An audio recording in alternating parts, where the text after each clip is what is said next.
여러분 안녕하십니까? 이 시간에는 출애굽기 16장 말씀 중심으로 드리겠습니다. 1절의 말씀을 보면 이스라엘 자손의 온 회중이 엘림에서 떠나 엘림과 시내산 사이에 있는 신광야에 이르니 애굽에서 나온 후 둘째 달 15일이라. 출애굽한 지가 2개월 15일이 되었다라는 뜻이죠. 그런데 광야에서 문제가 일어났습니다. 양식이 이제 다 끊어졌습니다. 저들의 환경은 광야입니다. 어디에서 양식을 구할 수도 없습니다. 2절에 보면은 이스라엘 자손 온 회중이 광야에서 모세와 아론을 원망합니다. 먹을 양식이 없어서 그렇습니다. 3절에 보면은 우리가 애굽 땅에서 고기 가마 곁에 앉아있던 때와 떡을 배불리 먹던 때에 여호와의 손에 죽었더라면 좋았을 것을 너희가 이 광야로 우리를 인도해 내어 이 온 회중이 줄여 죽게 하는도다. 애굽에서 나오지 아니하고 계속 살았더라면 이렇게 굶어 죽는 일이 결코 없을 것인데 너희가 우리를 이렇게 애굽에서 나오게 해서 결국은 이 광야에서 우리 모두가 굶주려 죽게 되었다고 하는 원망의 소리입니다. 인간적인 차원에서는 얼마든지 그렇게 나타나죠. 해결책이 없으니까요. 이때 하나님께서 모세에게 말씀하십니다. 내가 너희를 위하여 하늘에서 양식을 비같이 내리리니 백성이 나가서 일용할 것을 날마다 거둘 것이라. 이 말씀하십니다.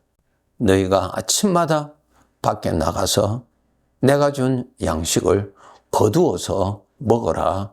이 말씀을 하십니다. 사람의 능력의 수준과 하나님의 능력의 수준은 완전히 다르지요. 하나님을 믿는 우리 성도들, 나의 능력의 수준에서 하나님을 믿지 말고 하나님의 능력의 수준에서 하나님을 믿는 훈련을 해야 됩니다. 나의 능력의 수준으로 볼 때 애굽에서 나온 지 2달, 보름이 되었을 때 먹을 양식 다 먹고 이제 없어졌습니다. 더 잘 살려고 나왔는데 광야에서 굶주려 죽게 될 수밖에 없다라고 하는 생각, 판단, 우리 모든 사람은 그렇게 하게 되어 있습니다. 나의 능력의 수준에서 믿으니까 그렇죠. 그런데 여러분, 예수 그리스도로 말미암아 구원을 받았다면 하나님이 나를 인도하십니다. 하나님의 능력의 수준에서 하나님을 믿을 줄 아는 훈련을 해야 됩니다. 이제 믿음의 훈련입니다. 애굽에서는 나왔습니다. 전적 하나님의 능력으로.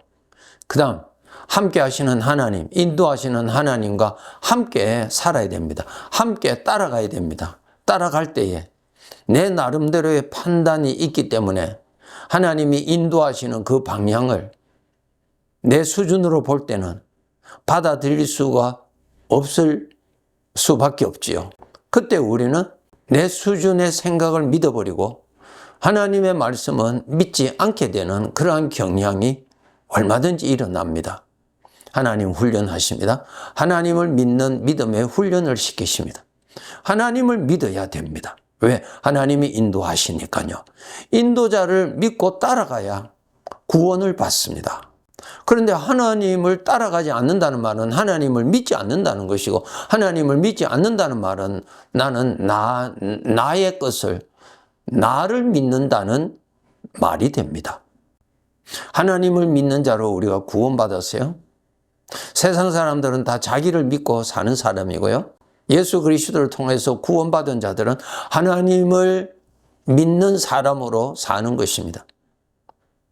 그렇기 때문에 나를 믿는 그 삶의 습관, 나를 믿고 사는 그 생각의 습관을 버릴 줄 알고 하나님을 믿는 믿음을 가지도록 노력해야 합니다. 이 과정을 잘 거쳐야 우리 성도들이 하나님을 믿는 믿음이 발전됩니다. 고린도전서 3장에 보면은 너희가 아직까지 그리스도 육신에 속하여서 어린 아이의 상태에 있구나. 그 말씀 있죠? 믿음이 자라지를 않는 거예요. 믿음이라는 것이 무엇입니까? 하나님을 믿는 믿음, 하나님의 인격을 믿는 믿음이 자라지를 않는 거예요. 하나님의 인격을 믿는 것이 자라지 않는다는 말은 자기 자신의 마음을 믿는다는 것입니다. 자기를 믿고 사는 것입니다. 자기 자신이 판단해 주는 대로, 자기 자신이 느껴지는 대로 그거 믿고 사는 것입니다. 그것은 하나님 믿는 것이 아닙니다. 하나님을 믿고 산다. 하나님의 인격을 믿고 산다. 하나님의 인격을 믿으니까 하나님의 약속하신 말씀을 믿고요. 말씀대로의 실상을 믿게 되죠. 하나님께서 지금 애굽에서 나온 이 이스라엘 백성들을 광야에서 믿음의 훈련을 시키십니다. 자, 이제 먹을 양식이 다 끊어졌어요. 자기 스스로의 판단에는 굶어 죽을 수밖에 없다라고 하는 판단이 나옵니다. 절망밖에 없지요. 그러니까 원망할 수밖에 없지요. 자, 하나님은 무엇을 주시고자 원하십니까? 그렇게 판단하는 너 자신을 믿지 말고 나를 믿으라고 하는 훈련을 시키십니다. 나의 삶의 주인은 하나님이십니다. 하나님이 인도하십니다. 인도하시는 하나님을 믿어야죠. 하나님의 능력을 믿어야죠. 하나님의 인격을 믿어야죠. 이제 훈련시키십니다. 하나님께서 내가 너에게 아침마다 먹을 양식을 비와 같이 내려주겠다고 말씀하십니다. 하늘에서 먹을 양식을 아침마다 내려주시겠다고 합니다. 자, 인간의 생각의 수준으로, 인간의 능력의 수준으로 그것이 가능합니까? 어떻게 가능합니까? 불가능하죠. 그런데 하나님은 그렇게 하시겠다고 하십니다. 그 말씀을 들을 때 그 말씀에 관하여서 나의 반응, 내 마음의 반응을 믿을 것인지, 말씀하시는 그 하나님을 믿을 것인지, 하나님을 믿는 믿음의 훈련을 해야 됩니다. 이제까지는 나 자신을 믿잖아요. 내가 좋아하는 대로, 내가 판단되는 대로, 내가 옳다고 하는 대로, 이것이 좋다라고 하는 내 자신이 판단해 주는 것을 믿고 살았잖아요. 그런데 지금 내 자신이 먹을 양식이 없을 때는 이곳에서 굶어 죽겠다고 지금 판단해 줍니다. 하나님께서 말씀하십니다. 내 자신을 믿지 말고 나를 믿으라는 것입니다. 이것이 믿음 생활입니다. 너는 나를 믿으라는 것입니다. 나를 믿으라는 것입니다. 오늘날 우리 성도들이 많은 근심과 걱정이 하나님을 믿는 대신에 나 자신을 믿으니까 거기에서 나오는 걱정, 근심이 엄청나게 많겠죠? 하나님께서 말씀하십니다. 내가 너희들이 매일매일 먹을 것을 날마다 거두어 드릴 수 있도록 하늘에서 내가 부어주리라고 말씀하십니다. 이 광야에서 하늘에서 먹을 것을 주신다고 하는데 내일 어떻게 또 주시겠나? 이렇게 의심할 수 있겠죠. 의심하는 자기 자신을 믿지 말고 말씀대로 약속하신 하나님의 인격을 믿어야 됩니다. 그 훈련에 대해 하나님을 믿는 믿음의 훈련은 자기 자신을 믿지 않게 하는 훈련이 같이 들어가야 됩니다. 하나님께서 말씀하신 대로 그 다음날 아침에 일찍이 일어나 보니까 먹을 것을 하나님께서 광야에 가득하게 뿌려주셨어요. 겨울에 내리는 서리와 같이 가득하게 뿌려주셨어요. 이스라엘 백성들이 아침 일찍이 해 뜨기 전에 일어나서 그것을 거두어 드립니다. 열심히 거두어 드립니다. 하나님께서 뭐라고 약속하셨어요? 내일 또 줄 것이니 오늘 먹을 것만 거두어 드리라 그랬어요. 또 하나님께서 내가 매일매일 먹을 것을 줄 테니까 남기지 말라. 하루 지나면은 그 음식은 부패해지고 벌레가 생길 것이니 하루 먹을 것만 준비하고 하루 다 먹고 그렇게 다 정리하라고 말씀하셨습니다. 어떤 사람들은 하나님께서 알려주신 대로 믿지를 못하여서 좀 남겨두었어요. 그 다음날 하나님께서 말씀하신 대로 그 음식은 부패해졌고 벌레가 생겼어요.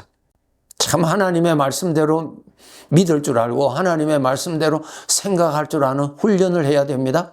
내 마음에 일어나는 대로 생각하는 그 습관에서 벗어나야 됩니다. 하나님의 말씀대로 생각할 줄 아는 훈련이 필요합니다. 하나님의 말씀대로 믿을 줄 아는 믿음이 필요합니다. 우리는 오늘날 하나님 말씀 많이 들어요. 그러나 말씀대로 믿는 믿음이 아주 부족합니다. 하나님의 말씀은 듣기는 듣는데 내 수준으로 판단하고 받아들일 것을 적당하게 받아들이고 적당하게 불신하고 삽니다. 아니에요, 여러분. 하나님을 믿는 자로 구원받았어요. 자신을 믿으면 안 됩니다. 여러분, 나 자신을 믿으면 멸망합니다. 나 자신의 실력이 전능합니까? 나 자신의 실력이 하나님과 대등합니까? 앞날을 알 수 있습니까? 오늘 잠깐 즐거웠다가 좀 힘든 일을 만나면은 나 자신의 마음은 걱정과 근심과 짜증으로 변질되지요? 그러한 나를 믿고 삽니까? 그러한 나 자신에서 판단해주고 그러한 나 자신에서 일어나는 감정을 믿고 살아요? 불행입니다, 여러분. 하나님께서 말씀하십니다. 인간의 마음은 죄로 말미암아 타락했다고, 인간의 마음은 죄로 말미암아 쓸모없게 됐다고 알려주고 계세요. 그러나 우리는 비록 예수 그리스도를 믿는다고 하지만은 내 마음은 아주 좋은 것으로 착각하고 내 마음에서 판단해 주는 것을 믿고 삽니다. 고장난 기계를 믿고 살면은 되겠습니까? 죄로 말미암아 고장된 자기 마음을 믿고 산다는 것은 하나님께서 허락하신 은혜, 하나님께서 허락하신 복을 보지도 못하고 맛도 못 보고 누리지도 못하고 살아가게 됩니다. 나를 멸망케 하는 것을 믿으면은 내가 멸망하게 되고, 나를 구원하시는 하나님을 믿으면은 내가 구원을 받습니다. 예수 그리스도를 영접함으로 구원을 받았으니 이제는 내가 영접하신 주님의 마음을 믿고 살아야 돼요. 이것이 구원 생활입니다. 우리는 아직까지 광야와 같은 이 죄악이 많은 곳에서 우리가 살고 있는데 하나님을 믿고 살아야 성도답게 살아갈 수가 있고 하나님을 섬기면서 살아갈 수가 있습니다. 우리는 누구를 믿는 사람입니까? 나의 머리가 되시는 주님의 마음을 믿는 사람입니다. 두 번째로 여기서 하나님께서 말씀하십니다. 7절에 보면은 여호와께서 너희가 자기를 향하여 원망함을 들으셨음이라 8절에도 있습니다. 여호와께서 저녁에는 너희에게 고기를 주어 먹이시고 아침에는 떡으로 배불리시리니 이는 여호와께서 자기를 향하여 너희가 원망하는 그 말을 들으셨음이라. 우리가 누구냐? 너희의 원망함은 우리를 위함이 아니요 여호와를 향하여 함이로다. 9절에도 나옵니다. 여호와께서 너희의 원망함을 들으셨느니라. 12절에도 내가 이스라엘 자손의 원망함을 들었다고 하나님이 말씀하십니다. 여기서 우리가 또 눈을 떠서 알아야 될 것은 여러분이 구원받으셨다면 주님이 함께 계십니다. 항상 함께 계십니다. 주님은 떠나지 않습니다. 그런데 우리가 모르고 삽니다. 주님이 계시는지를 모르고 삽니다. 같이 계시는 주님을 잊어버리고 삽니다. 주님이 없는 사람처럼 삽니다. 믿음의 눈을 열어야 되겠지요. 하나님의 말씀을 가까이 해야 믿음의 눈이 열립니다. 진리의 말씀을 들어야 진리의 말씀대로 생각이 눈을 떠서 볼 수가 있어요. 그런데 하나님의 말씀을 가까이 하지 아니하면 하나님을 알 수가 없습니다. 나의 원망 소리에 함께 계시는 하나님이 다 들으십니다. 우리 사람들도 듣기가 불편한 소리가 있죠? 우리 주님도 똑같습니다. 원망함은 주님께서 아주 싫어하시는 소리예요. 원망함이 무엇입니까? 하나님을 무시하는 거예요. 원망함이 무엇입니까? 하나님이 계시는 것을 모르는 사람이에요. 하나님이 다 듣고 계신다 하는 것입니다. 하나님을 섬기기 위해서 우리가 구원을 받았어요. 하나님을 섬겨야 돼요. 하나님을 섬기는 첫 번째는 무엇입니까? 하나님을 높일 줄 아는 것이 섬김이죠. 말로서 하나님을 얼마나 우리가 무시하는지, 하나님이 그 소리를 다 듣고 계셨습니다. 우리 정말 인격적인 신앙을 가져야 돼요. 계명으로만 가지고 있는 죽은 신앙이 아니라 살아있는 신앙, 주님을 모시고 사는 그러한 믿음의 사람으로 살아야 합니다. 나의 소리 함께 계시는 주님이 다 들으십니다. 깨어서 정신 차려서 말 조심해야 되겠지요. 하나님을 무시하는 말 하지 않도록, 분노가 일어난다고 해서 악한 말을 하지 않도록 하나님이 함께 계시고 하나님이 들으신다는 것입니다. 하나님이 함께 계시기 때문에 조심하면서 살아야 합니다. 이것이 하나님을 높이는 모습이요, 하나님을 섬기는 자세입니다. 주님 마음 편안하게 모시도록, 주님을 높이도록, 그렇게 살도록 깨어서 살아야 합니다. 네, 감사합니다.